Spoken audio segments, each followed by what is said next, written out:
Hey there friends, in this video I'm going to be showing you how to add color to old black and white photos using Gemini.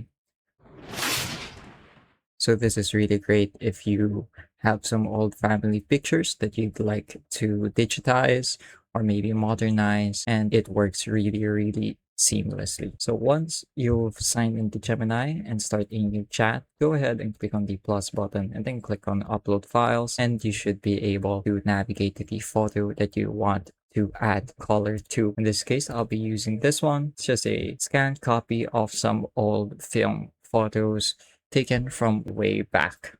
So now that it's uploaded into the chat, I can go ahead and start writing my prompt.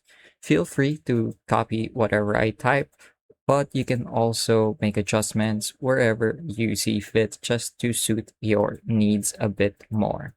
So I'm going to go ahead and get started writing my prompt.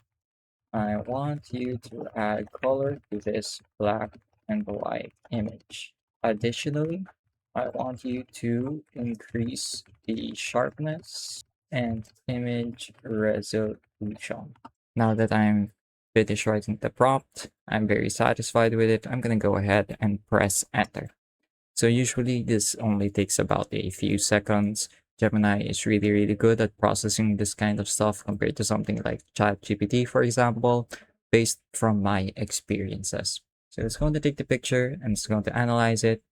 And as you can see, it did not get it quite right.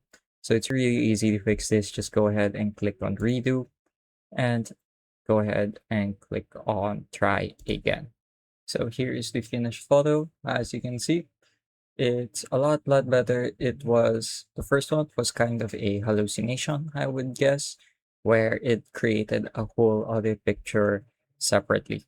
But here is the finished product, and it's a very good modernization of this photo right here, as you can see. So that's how easy it can be. Really only takes a few clicks and maybe a little patience. That's pretty much it for this video though. I hope I was able to teach you something new and something useful.